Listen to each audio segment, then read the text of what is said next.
Hey guys, welcome to Wednesday night live stream where I talk about anything in nutrition that will be impactful for you. And last night we had one of my patients ask to go over the thyroid. I thought what I would do is discuss the thyroid from the perspective of how it affects the body. A lot of people have thyroid issues, and it's really tough on the internet to find anything on the pathology of it. I mean, I know because when I was first practicing, and I had patients come in with hyper or hypothyroid, I was really trying to understand, how does it target? How does it target cells? How does it slow down the metabolism? So in doing that, I gained a lot of information, and I put it all together tonight so that you could see how it works. Because I think when you think of the thyroid or anything in health, understanding what it affects and how it works is key, because then it makes sense when you start thinking about your symptoms or you think about food that will affect it. So I always like to bring it from the standpoint of the pathology of it. So let's get rolling on it. And let me take you into the PowerPoint. So when we talk about thyroid, the key is, what is it and how does our diet or lifestyle affect it? That's always a question I'm asked. Like, am I eating something that's contributing to it? So where we're going to start is, what is hypothyroid? So when the thyroid gland, which is a little gland in the neck area, doesn't function well and doesn't produce a hormone called thyroid hormone, thyroxine doesn't produce this hormone, then it starts to target all these other parts of the body. So that, and it's in their metabolic processes. So how it affects those different targeted areas, we're going to talk about tonight. So the areas that the thyroid hormone targets is the liver, the heart, the kidney, GI tract, muscles, fat cells, nerves, bones, skin. There you go. That's a lot of stuff, right?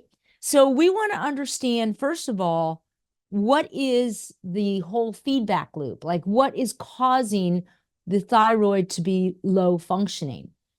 And it has to do with a feedback loop where the body, the blood, is giving out a message that there's low T4 and T3. Now, T4 and T3 are these hormones that are made in the thyroid. So when they leave the thyroid and they go to these target cells and there's not enough of this thyroid hormone, which we're going to talk about how it gets there, then it sends a message to the brain and says, hey, there's not enough thyroid hormone to target all these areas.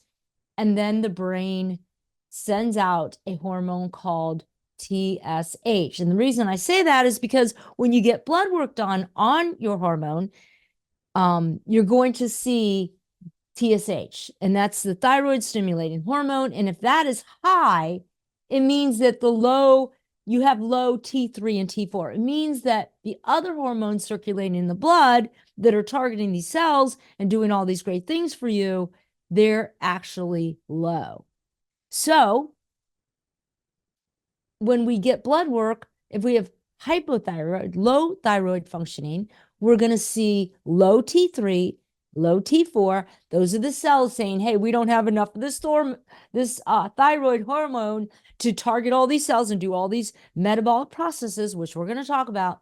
Then it sends a message to the brain to send out TSH, which then goes to the thyroid and says, create more of this thyroid hormone. So you got a situation where the cells are low, they don't have enough thyroid hormone to do some of these processes in these other cells, which is why you're getting the symptoms.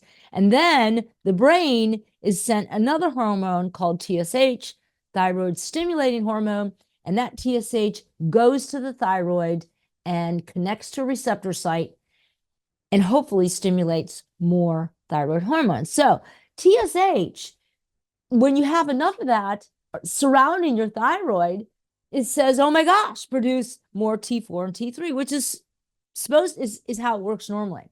So why do we have a problem? Well, here it is. The TSH, and I'll kind of draw it here so you guys can see it. Make sure everybody can see my PowerPoint. So the TSH is connecting to receptor sites on that thyroid. And when it does that, it needs other cofactors because now it's going to signal the cell to make the thyroid hormone. But in order to do that, it needs an amino acid called tyrosine. It needs to have selenium and iodine. And these minerals, this amino acid, so let's say you're not eating enough protein or you just don't have a good diet, and you don't make enough of this amino acid, that could affect your thyroid, right? So when I'm working with patients, I'm like, hey, make sure you get enough protein that you need for the day, because sometimes they don't. Sometimes people only get half the amount of protein they need in the day. So this is an example that protein is needed. You need a certain amount of protein so that you can make tyrosine, an amino acid that's really important. And TSH clicks on that receptor site and says, wow, I hope we have that amino acid tyrosine available. And also, I hope we have enough selenium and enough iodine. So those are the main ones. And enzymes, one of the enzymes that makes this all happen is the thyroperoxidase. And this enzyme is super important because this enzyme, the thyroperoxidase, works with the iodine, uses the selenium as a cofactor, and the tyrosine. If that enzyme is not working properly, then you don't get thyroxine, you don't get T4. And that enzyme can actually be destroyed when you have an autoimmune condition. So when you have something called Hashimoto's, it can go in and destroy the enzyme that makes all of this happen. So if you have an autoimmune condition, Hashimoto's, and it destroys that enzyme, it doesn't matter if you have plenty of iodine and selenium and you're eating enough protein, you have an autoimmune condition that affects that enzyme that doesn't make it possible for you to make the thyroid hormone. So that enzyme's super important, and you can get tested for Hashimoto's. And a lot of times when I have patients and I see low thyroid, hypothyroid, immediately I'm thinking, okay, let's get them tested for Hashimoto's, because sometimes you can have Hashimoto's and not necessarily have hypothyroid, and that can happen in the initial phase. You may have the autoimmune Hashimoto's and it hasn't built up yet. Maybe it takes a couple years. But a lot of times with hypothyroid, if it's not corrected, maybe through diet, then you can get Hashimoto's. So the two are definitely related, but it doesn't mean if you have hypothyroid that you have Hashimoto's. It doesn't mean if you have Hashimoto's that you have hypothyroid yet, right? And that's super important. And I think it gives some validity why doctors should be testing to see if you have the autoimmune condition, because if you don't, you might be able to correct it through diet. If you do have the autoimmune condition and that enzyme's destroyed, probably diet's not going to help you much. I mean, diet's always going to help you a little bit, right? But you're going to be impaired. And also, the amount of autoimmune, the amount that that enzyme gets damaged is also can affect your symptoms. A lot of times when I look at Hashimoto's, I can see those antibodies are either really high or those antibodies can come down so that you could possibly have more functioning in the thyroid based on the amount of those antibodies. Okay, so let's go through it, how this all happens. So the TSH receptor site can also have an autoimmune dysfunction. That TSH can also be destroyed. So the actual receptor site the TSH attaches to can have a autoimmune problem, and the receptor site is not very good with the TSH. And that's going to be seen mostly with hyperthyroid. So when we see the receptor sites that are damaged, that's where we're going to see more hyperthyroid. And when we see the peroxidase enzyme destroyed, that's typically in relation to hypo. Okay, so too much science. Let's get down to the pathway, because that's really where it gets interesting. So the body takes this tyrosine, selenium, and iodine, takes it with that enzyme, and then creates T4, which then uses iodine again with an enzyme and creates T3. So the real key here is iodine. Okay, so we do need a little selenium in the beginning, kind of helps kick it off. So if you don't have that, you may not even get to stage 2, which is taking T4 and then using iodine again with an enzyme and getting to T3. And what happens is when you go from T4, because you use this iodination process, using that iodine, you're going to get T3, and you're also going to get reverse T3. It's just part of chemistry. You're going to get T3, which is the active form, and then you're going to get a flip side of that, which is a reverse T3, inactive. And why is that critical? Because a lot of times you can have a lot of reverse T3 that can block up these receptor sites on these cells. And it means that you might be making enough T3, but you're making too much of the reverse T3, the inactive form of T3. So a lot of homeopathic doctors will even get detailed testing and see how much T3, how much reverse T3.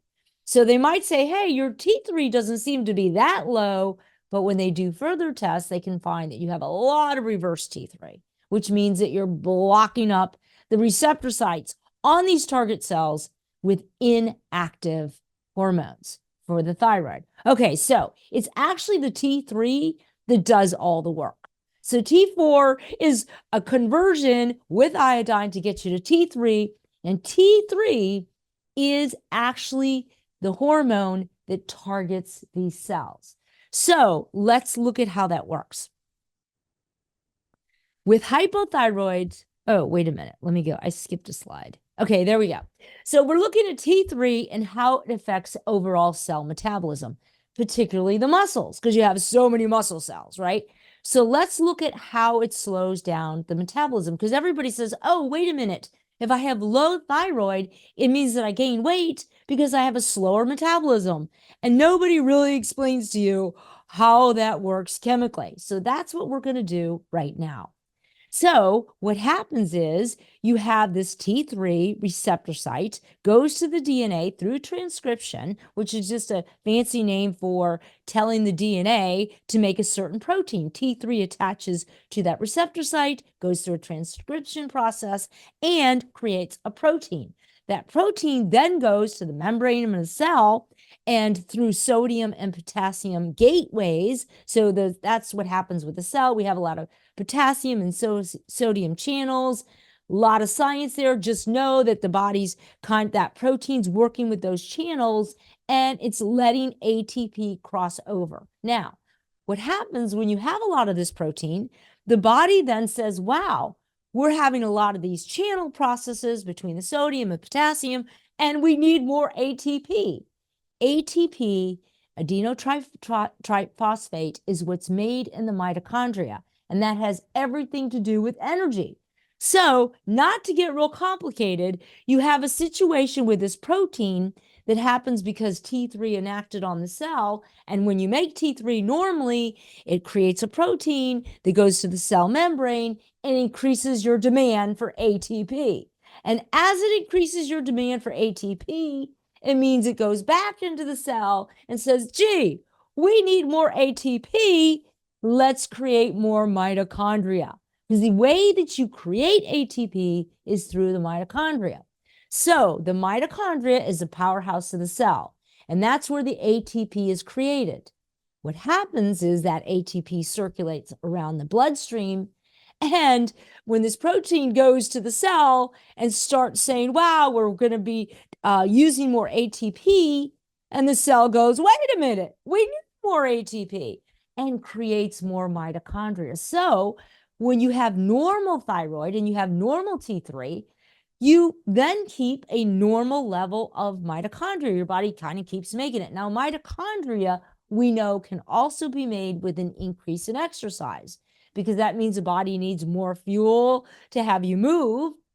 And when you have hypothyroid, you actually have lower mitochondria, because when that T3 is not telling the DNA to make the proteins, which goes to the membrane of the cell and gets this interaction and creates more demand for ATP. When you don't have a lot of demand for ATP, because you're not making a lot of those proteins, because the T3 you don't make enough of, then you have less mitochondria. So you have a slower metabolism. Your metabolism is based on how much mitochondria you have. And that's what I always say with the Myrna method when we're talking about your diet. I'm saying, look, exercise is great because it increases your mitochondria. So the more muscles you have or the more activity you have, you're creating more powerhouses in the cell.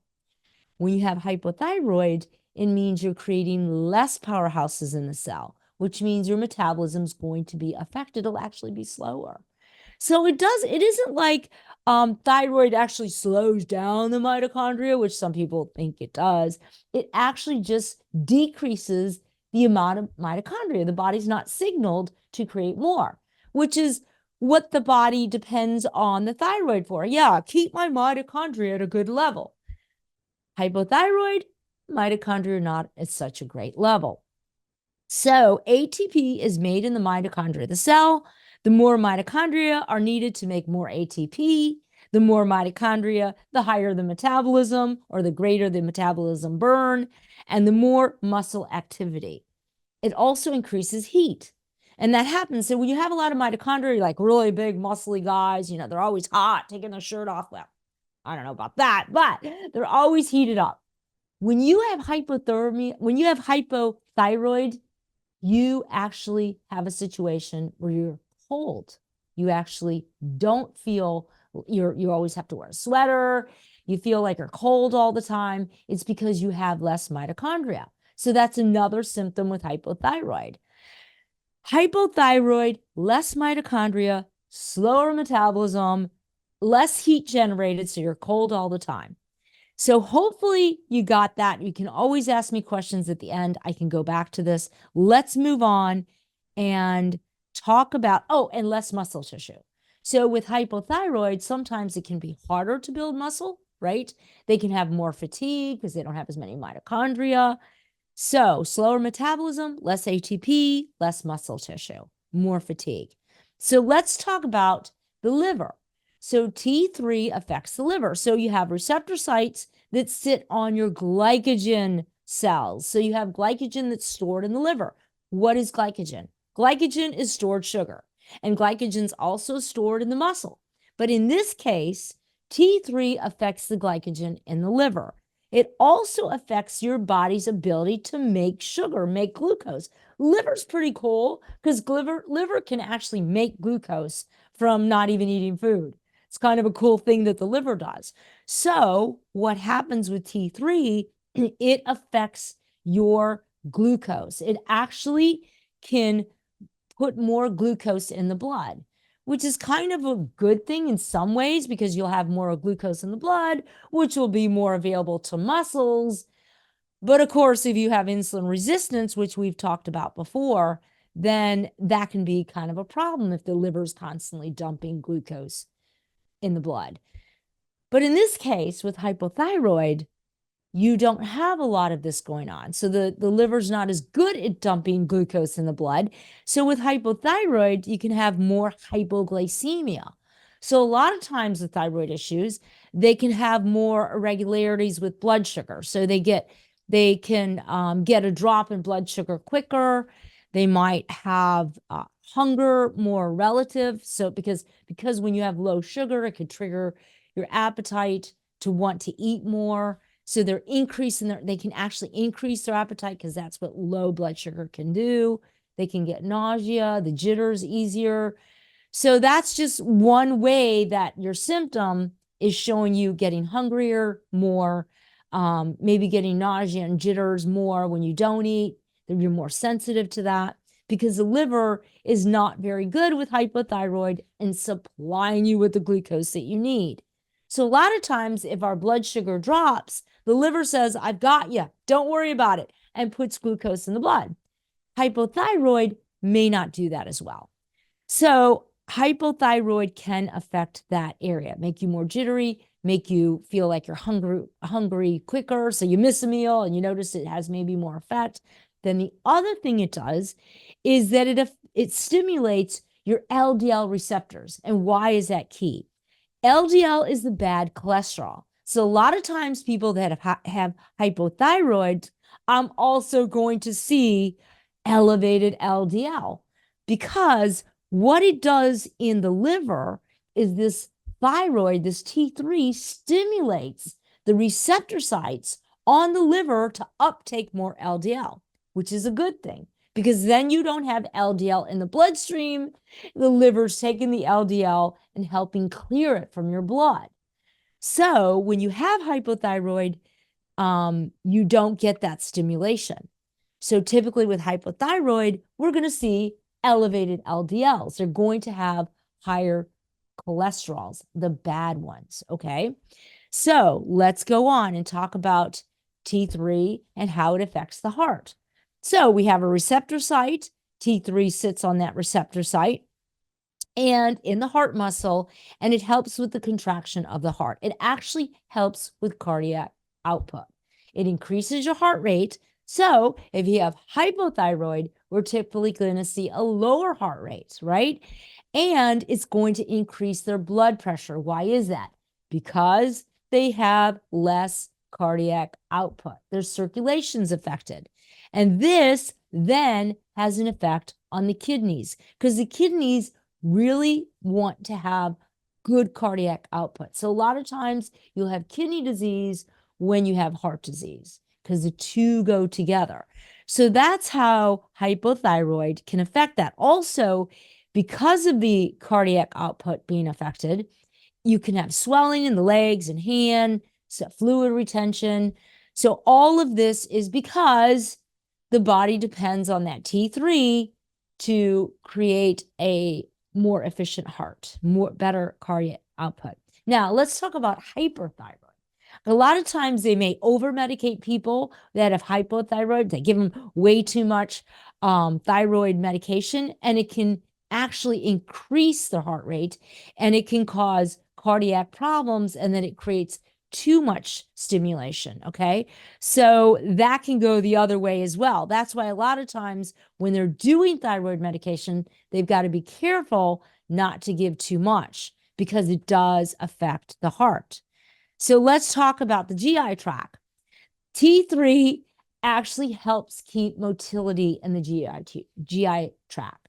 So that receptor site, when T3 latches on, remember, these are all the target cells that the thyroid medication affect, or the thyroid affects, also medication, right? Because that's hopefully helping you with the symptoms in these areas that maybe are not getting enough thyroid.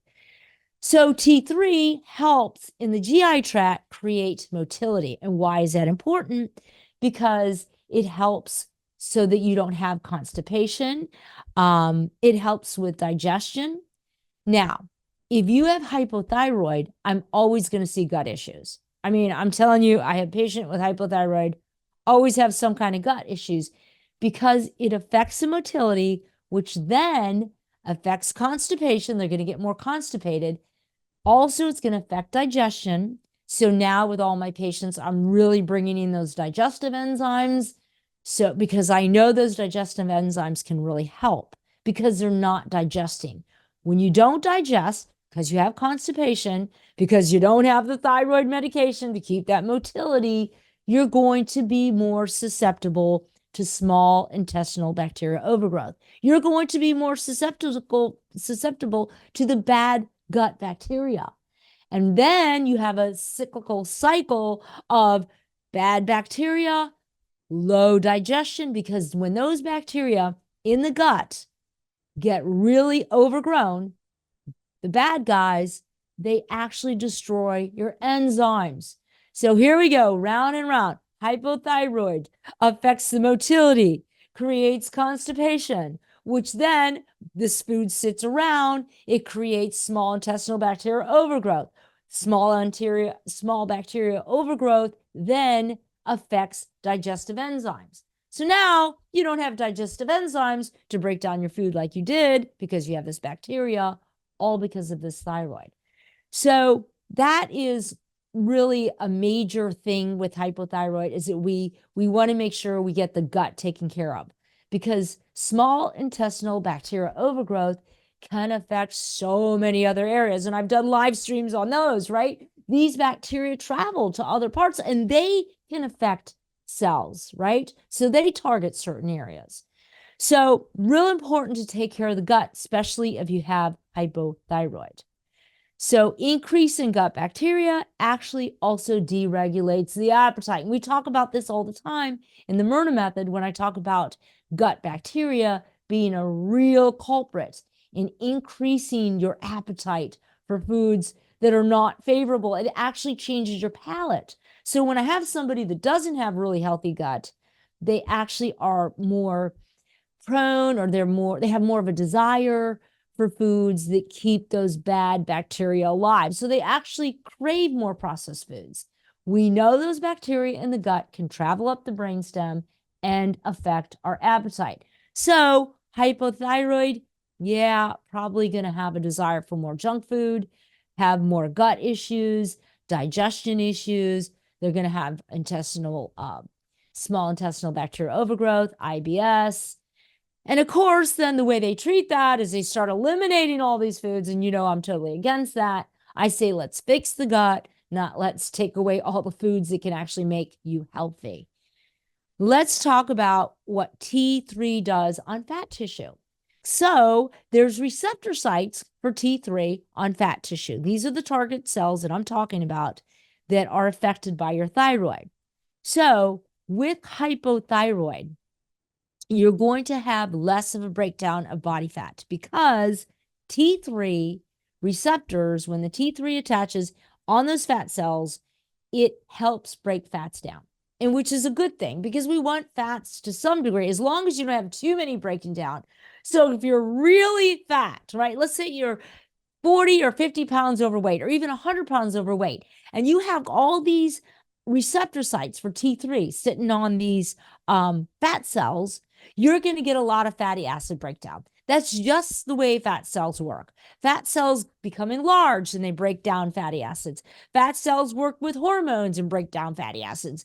The whole idea is if you have a lot of excess fat, you're probably going to have a lot of excess fatty acids circulated in the bloodstream, which then can contribute to insulin resistance and type 2 diabetes.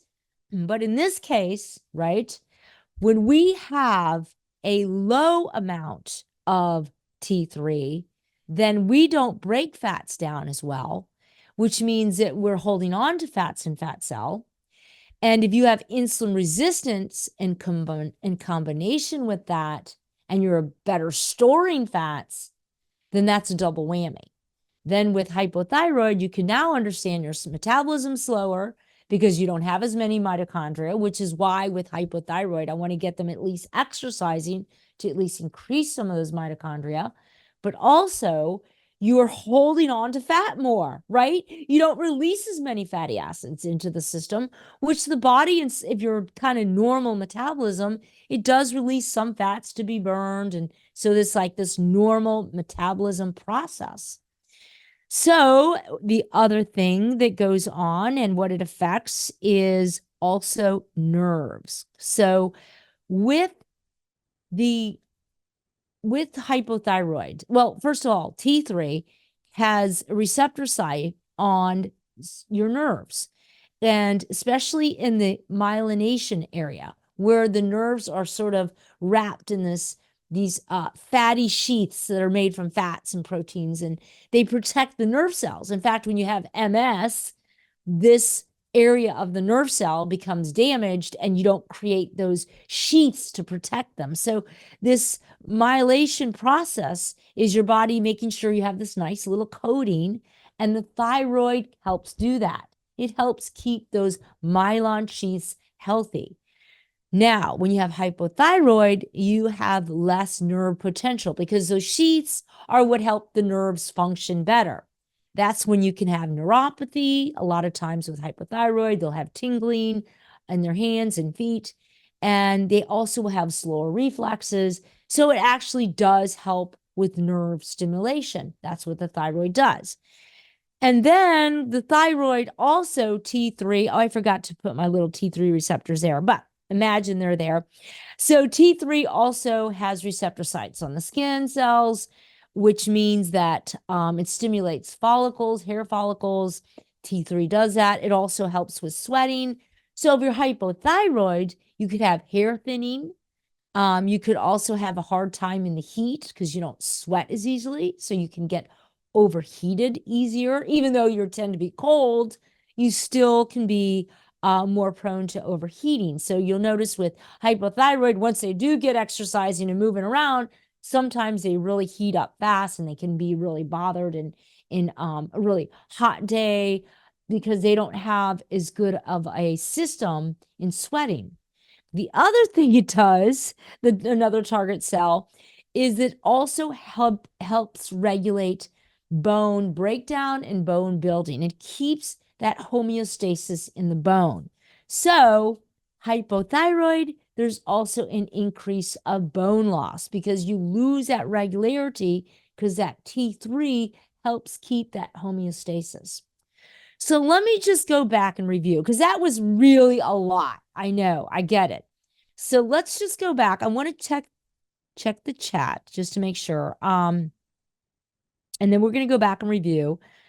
Have you worked with patients with this hypothyroid Hashimoto's? Yes, I have, and we'll talk about that. How have you worked with patients with these issues, and how does it compare to basic healthcare doctors that treat it, as in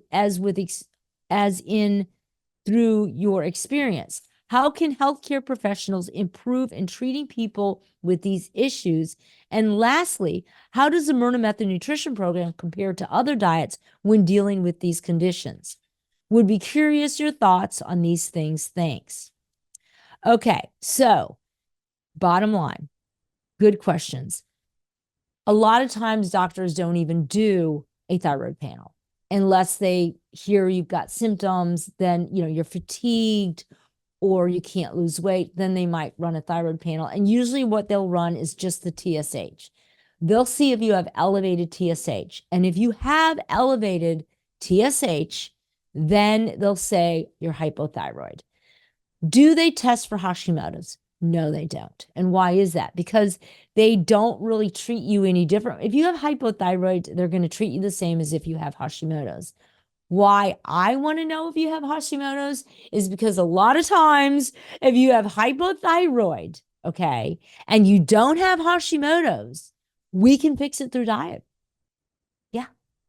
So if you have Hashimoto's, then then I know you're going to need the medication for sure. Then I know that my chances, I can improve it with diet, but with a lot of my patients, we've actually reversed hypothyroid when they don't have Hashimoto's. And I'm really looking at subclinical hypothyroid when it's just starting, because it can be a deficiency of iodine. That's it. A deficiency of iodine, a deficiency of selenium, which is more likely you'll have a deficiency in iodine. Selenium is in a lot of foods, but you can still have a deficiency in selenium. It's in a lot of fish.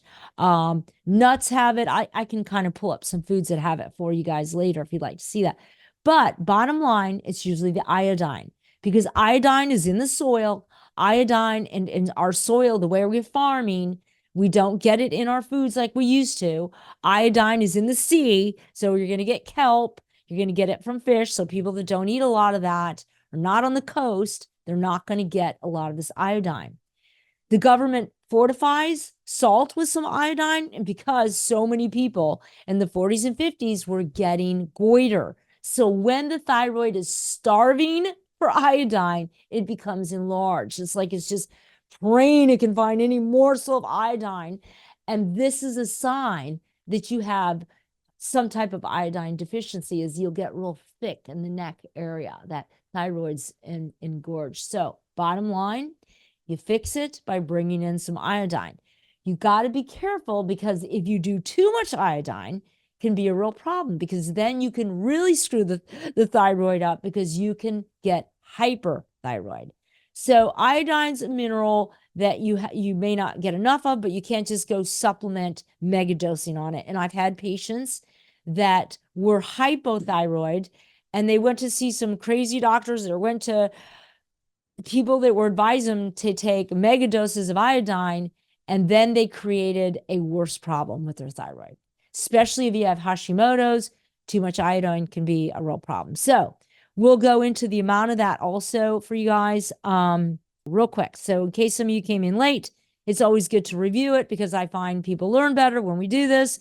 What happens is your body uses TSH, which comes from the brain because you have low T3 and T4. So your body, your cells are saying, your target cells are saying, oh, we don't have enough T3. So it drops this hormone into the blood that goes to the brain, and the brain creates this TSH, which then goes to a receptor site on the thyroid. And when it gets to that receptor site, it creates a couple other hormones. I didn't put them in there because we'd have like 20 different things. The big thing that happens is it uses an amino acid tyrosine. It uses selenium and iodine because you're getting this from your diet. Tyrosine, you're eating enough protein. Selenium and iodine, you're getting from your diet. And it uses an enzyme, thyroperoxidase. When this enzyme is destroyed, you have Hashimoto's, okay? So that enzyme gets to work. It creates T4.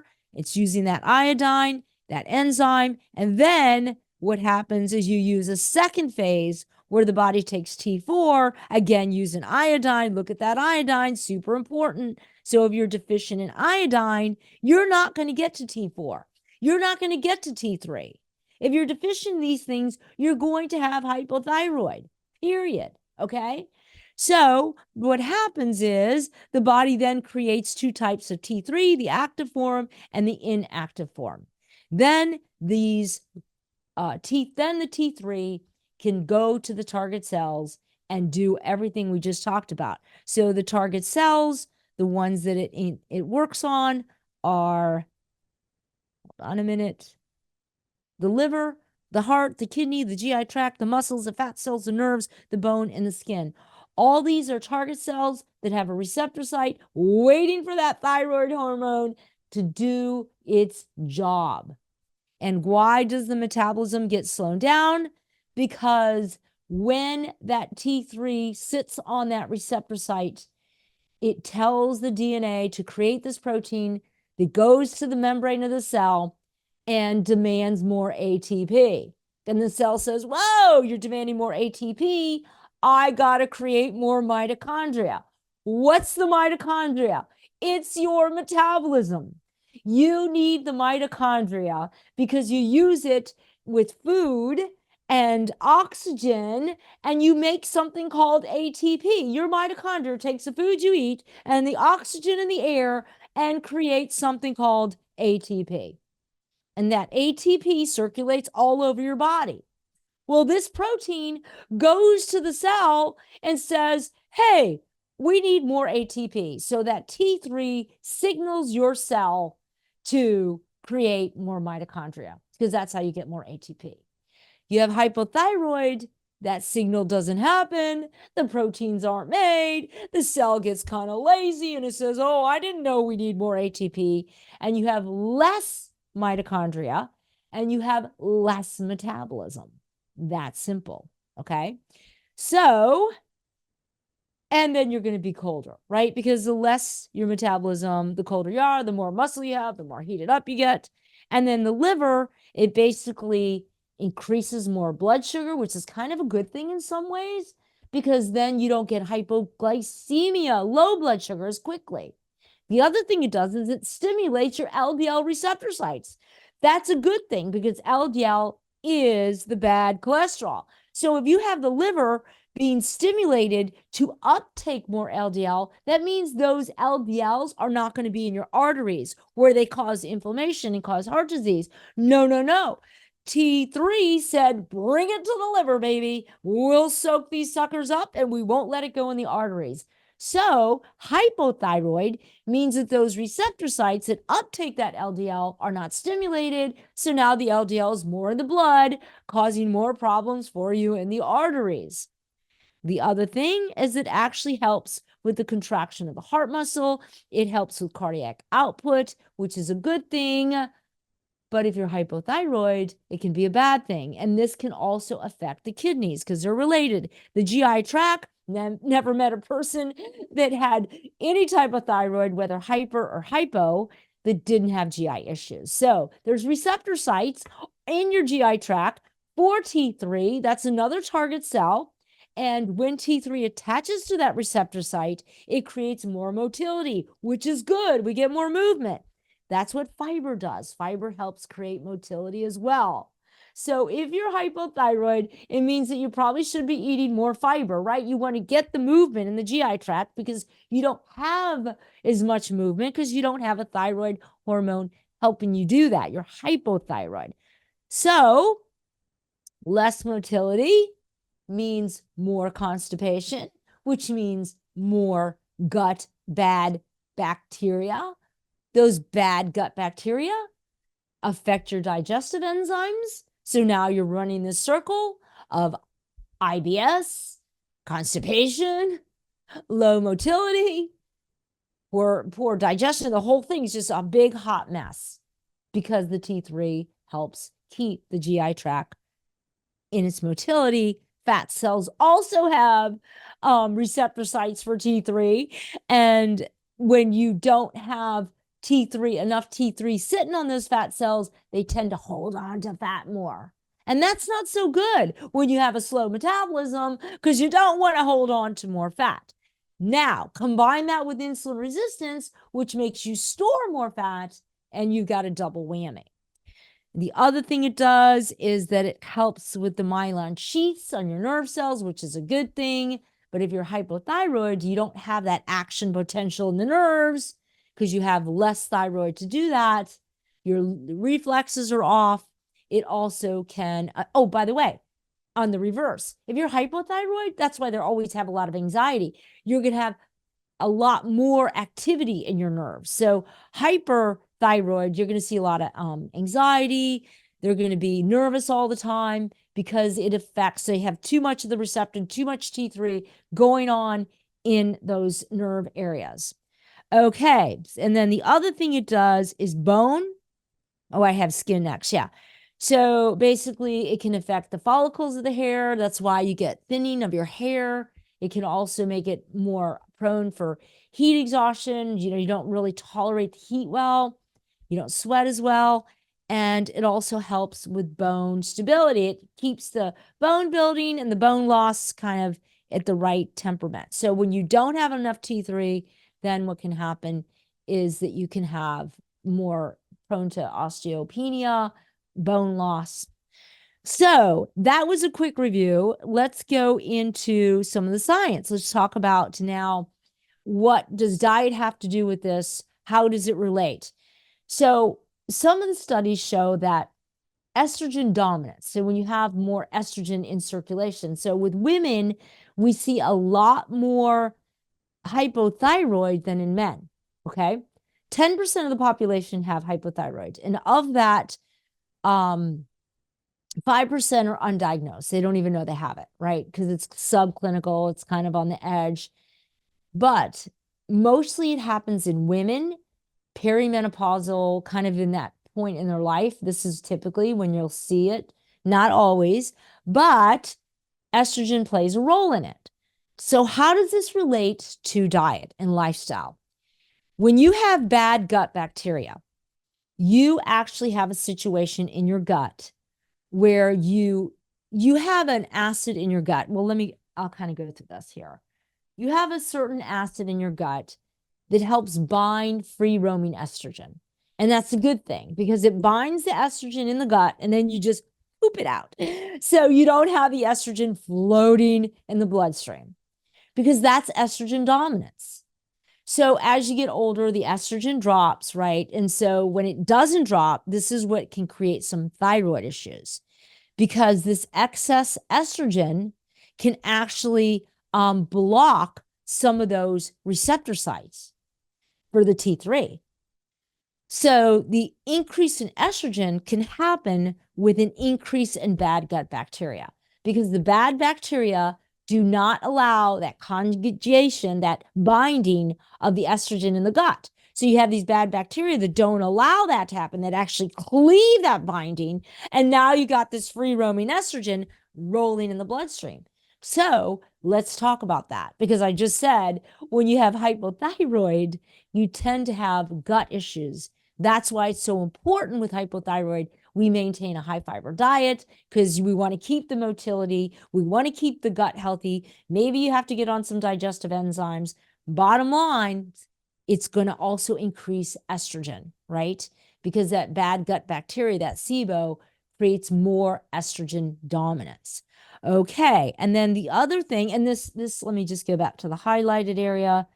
So with this study, it talks about the estrogen affects the iodine uptake as well. It doesn't allow the body to utilize the iodine. So a lot of issues with just not being able to process to be able to process T4 to T3 or even to get to T4. So the other thing also we'll talk about is, oh yeah, so this is just a study that does talk about the gut microbiota that express this enzyme is the glucuronidase enzyme, called GUS for short. This is that enzyme in the gut that cleaves the estrogen to the binding agent. It cleaves it, doesn't allow it to bind. You can't poop it out. You're going in the bloodstream. Creates that estrogen dominance. Also, the other thing with thyroid, this study here talks about, in the highlighted area, nowadays about 800 million people are affected by iodine deficiency. And this creates that goiter, that hypothyroidism.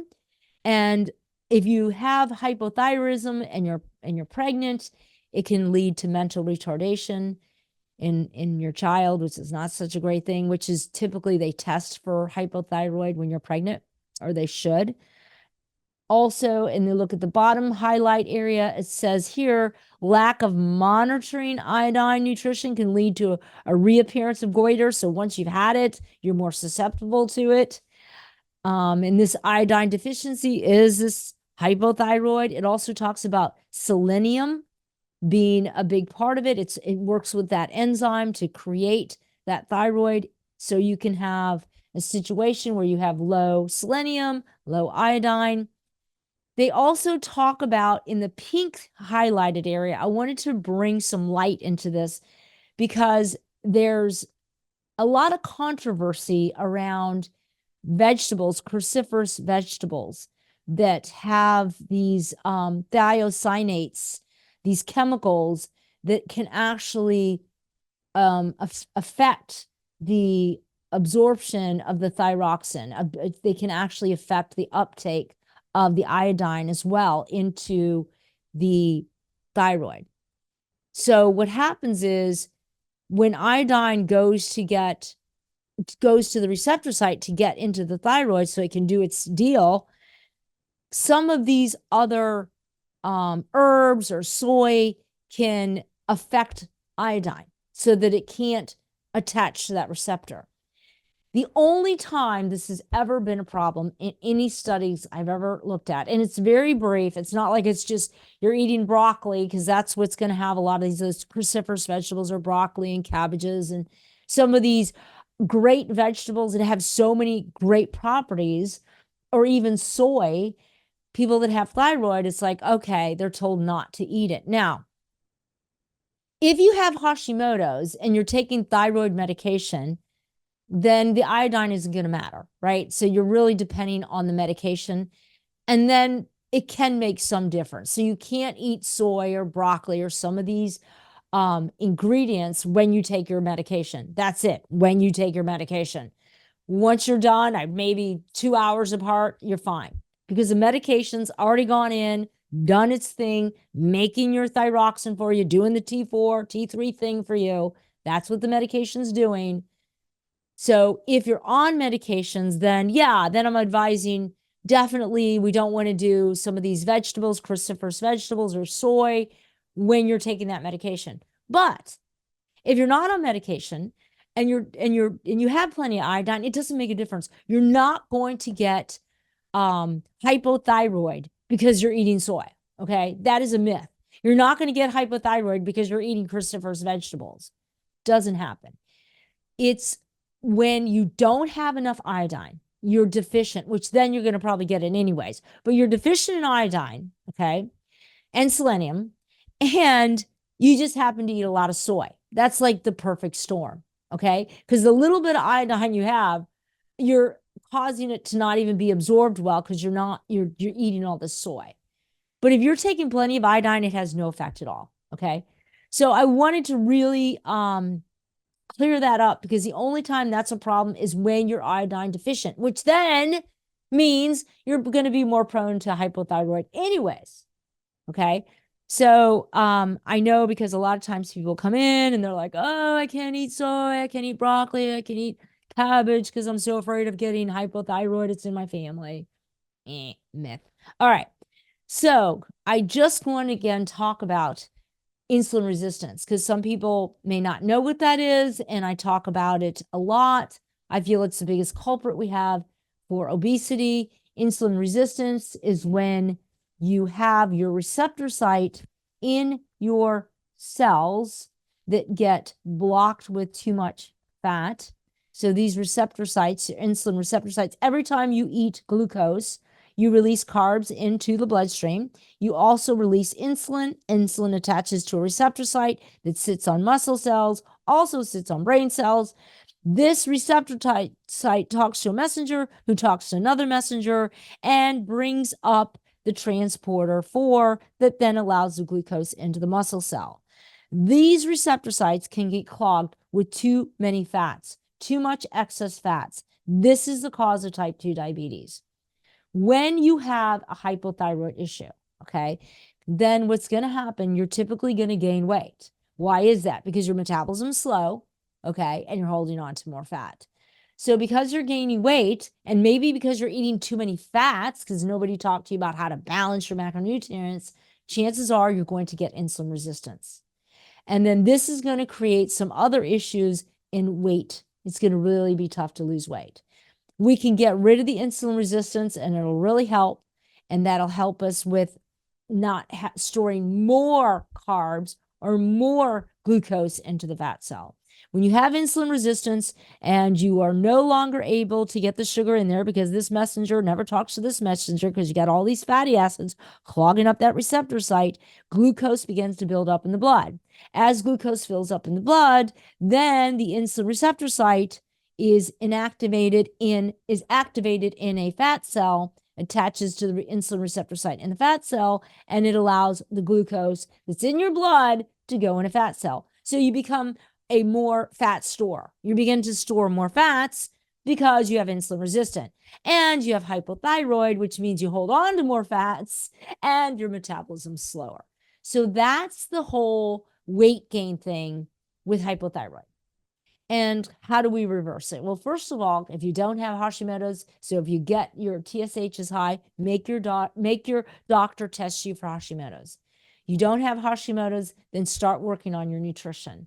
How much iodine should you take? I never recommend more than 1,000 micrograms. Okay, never, because I don't want to get too much. Typically, what I'll do is anywhere from, you need 150 micrograms a day. You need 150 micrograms a day. That's how much you need. And you need 70 micrograms of selenium. So what I try to do is I try to bring your iodine up to about 500 micrograms. And I just make sure you're getting 70 micrograms of selenium. That's pretty much it. That can fix it right there, okay? Over a period of maybe a month of doing that. So a lot of multivitamins don't even have iodine, and they don't even have 150 micrograms. If you get iodized salt, 1 teaspoon of iodized salt, you have to get the salt that's iodized. So if you're getting these designer salts or sea salt, no iodine in that. It has to be fortified.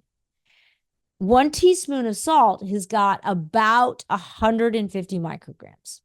So if you did like 3 teaspoons of salt, which that's a lot, you're going to be up around the 500, but I wouldn't do it that way. I would try to do, because I'm not an advocate of that much salt. If you are eating processed foods that are salty, they typically don't have any iodine. So all the processed foods you're eating that are super salty, they're not fortified with iodine. Okay, because when you look on the label, it doesn't say iodine fortified. So they just use salt that isn't fortified. And that's super important because a lot of people eat really salty chips and salty food. And they're like, oh, I'm eating salt, so I'm getting plenty of iodine. No, you're not, because it's not fortified. Okay. So you have to get the salt that's fortified.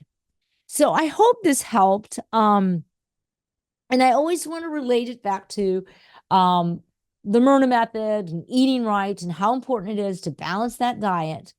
And when you are eating a balanced diet, we're not going to get insulin resistant, right? That's the big thing, is that we're going to be reversing that. So it's going to be easier if you're hypothyroid if you don't have the insulin resistance. So also too, making sure that when you are watching your diet, you're getting the macronutrients right, making sure you get enough protein is key, especially with hypothyroid. You need that tyrosine. That's a protein.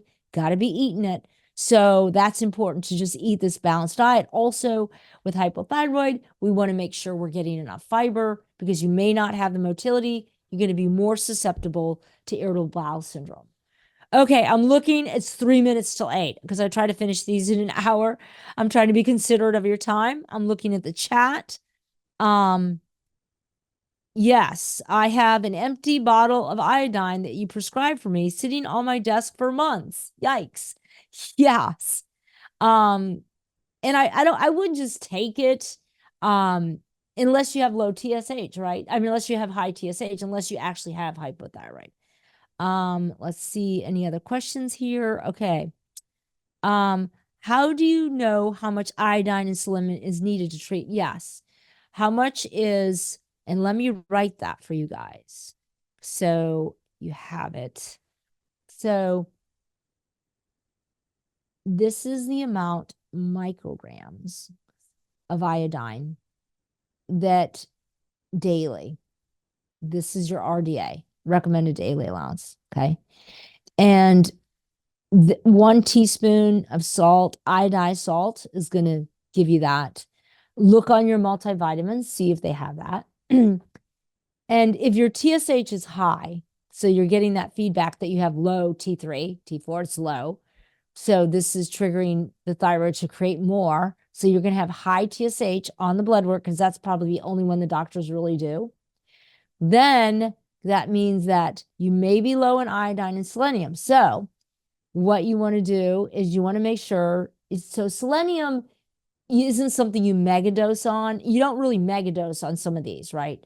So with iodine, as long as you're under 1,000 micrograms, some doctors will take you up as high as 1,000. You shouldn't have a problem with that. But, I'm usually doing anywhere from maybe 450 to 500. And I'm doing my selenium at 70 micrograms is what the RDA is, recommended daily allowance of selenium. And I might do 100 micrograms or even 150, but I wouldn't really do more than that because too much selenium is kind of toxic, right? You don't want to just be building that up in the cell. But definitely 100 micrograms will cover you. 400 to 500 iodine, right, is going to be, we'll bring it back.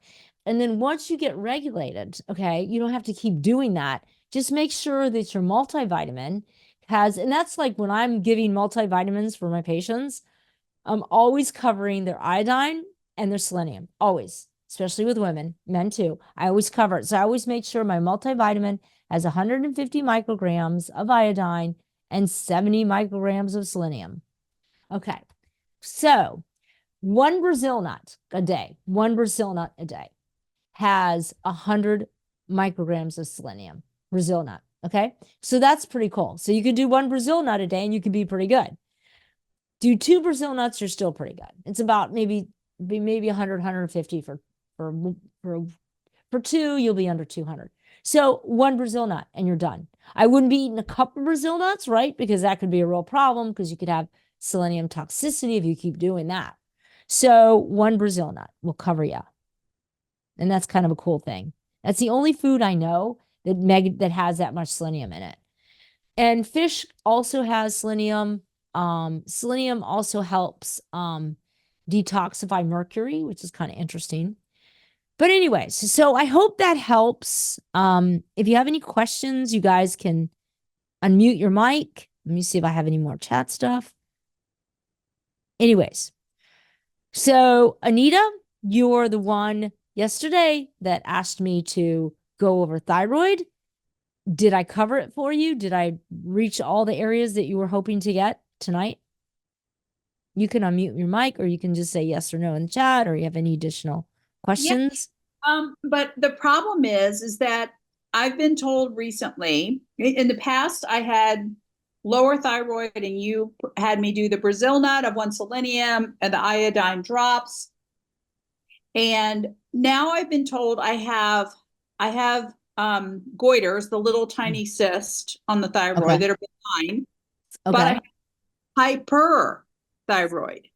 And I'm waiting to see a specialist, but it doesn't make sense because my symptoms are I can't sleep and I have too much energy, and yet Okay. So, um, digestive issues and the weight gain of low thyroid. okay. So let me ask you something. You're only doing the one or two, you're not doing more than I told you to do, right? I'm not doing either. I don't have my Brazil nuts. I'm moving around, and Okay. I've been out of my iodine for Okay. months, sitting on my desk. Well, so with the hypothyroid, you're saying your TS, are you on any medication for thyroid? No, waiting to see a specialist to see if So, that's what he's going to prescribe. so your TSH was a low number, not a high number, correct? I would have to look it up and send you my blood report. Okay. So if you Yeah. have hypothyroid, then your TSH is low. Okay. That's probably what it's, that's why you have TSH. So when they tested your TSH, so yeah, so your TSH used to be higher. That's because you had hypothyroid. And now you're telling me out of the blue, you don't know why, all of a sudden you have hyperthyroid, or you have hyperthyroid, correct? Yes. Yes, which makes no sense because I have every symptom you talked about tonight Right. of gut issues and low thyroid. Okay. Yeah. So,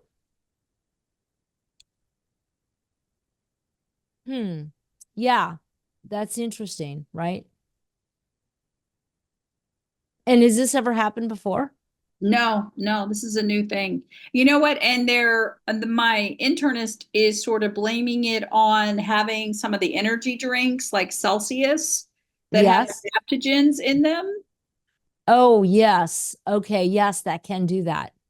Ah, we did talk about that. I forgot. Yeah. You do that. We talked about this before. I mean, that may be important Mhm. for others Right. on the program tonight. Yes, it Um, is.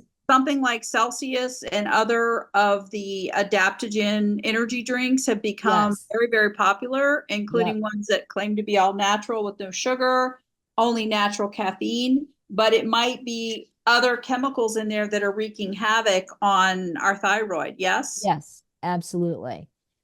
Um, Caffeine can also have an effect. So yeah, so all these drinks that people are doing, they are seeing that they, yes, absolutely. So it's But I thought, creating, but they acted like adaptogens or something healthy you should do for, well, yeah, and they also tell you to eat a ton of avocados and nuts. well, true. So, um, yeah, the problem and why I do this is because it is so hard on the internet. So you have all this information inundation, and literally you can sit there. I mean, I do this. Like, I'll go to one YouTube video and I'll go to another. There are two doctors. They're saying the Mhm. exact opposite. And they're both MDs. I think the biggest difference is that nobody, and this is what I try to do, is I try to bring you the biochemistry. For me, I want to see the pathway. Like, if you're going to tell me something does something, slows the metabolism, show me where. Show me. Show me how, show me where. And what a lot of them do is they just stand up because they're wearing their lab coats, got their initials, and they're saying, oh, it does that. They're just telling you that it's bad for you and it does these things. And they don't explain the science. They just say, oh, it's really bad for you. It's like somebody saying to you guys, oh, eat a lot of sugar and you're going to get diabetes. So, and it's true because I can see videos where they're talking about taking out the carbs and they're wearing a lab coat and they're a doctor and they're saying, oh, yeah, well, take out the carbs. Let me show you. You take out the carbs and you're not going to have diabetes because we all know carbs are why you have diabetes. And how many, I mean, CDC says this. American Diabetic Association is throwing it on carbs and insulin, and they're missing the point. This is where it's happening.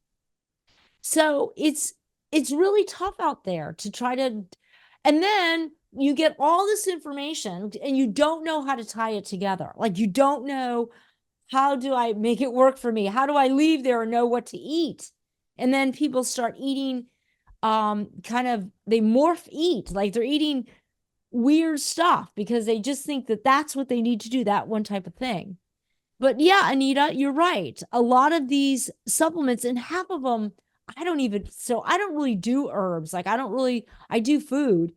And a lot of these weird herbs they're putting in stuff, I don't even know what they do. Like a lot of times people will say, oh, will you check this out? I have to go research it because I don't know. And half the time I can't look on the internet because they're going to tell you how great it is because somebody's selling it or some doctor's selling it and he's going to tell you it's wonderful. I have to go to the doggone journals and look at clinical trials. I mean, it's harder, right? Because sometimes there's not enough out there, or there's trials that people have paid for to show positive.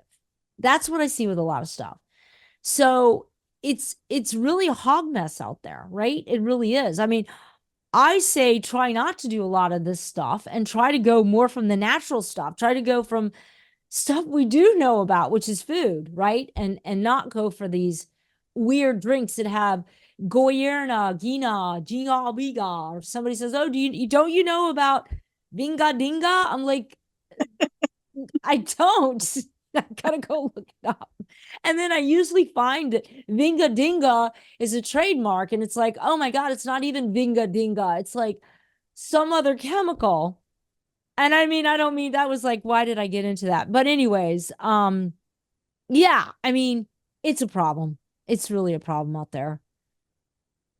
Well, thank you so much for your information and for putting together this program specifically about the thyroid. It was very informative. Thank you. Yeah, and Anita, keep me updated. Like I want to know what's going on with that. So, because you know, just from a clinician standpoint, I want to know what the, and so did you stop taking all those things immediately? No, no. Well, yes, I did, but I need to like just really go back to the selenium and the iodine, things that used to do well for me that you found in the past I was deficient in. I Right. just need to put those kind of things back into my diet. Yeah, because what happens now is you're going back to the deficiency, but or the yeah. So bottom line, I'd stop all that stuff and then go get retested and see if it made a difference. Like, you Right. know what I mean? Like Yep. go back to what you were doing before when I was treating you and Uh-huh. get rid of all that stuff you're taking. Whatever that Celsius or whatever that stuff is, just don't take it and Yep. see if it goes back. Right. Right. Well, thank you. Yeah. Any other questions? You guys can unmute your mic. We're super informal here, or you can leave something in the chat.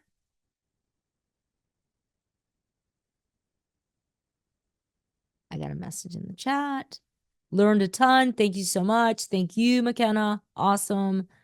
Janelle, appreciate it. Thank you. Oh no, I already answered that. Oh, wait. How do you know? Oh, yeah, I already answered that one. Okay. So, guys, no other questions. I look forward to seeing you next week. Remember, Tuesdays or when we get into the lean life, you're watching those videos, anything you need to know, get onto my website, get into the membership page. You can get a hold of Karen. She'll help you with food coaching. The live streams I do are also available there. So I will see you guys next week. Thank you. Love you. Appreciate you.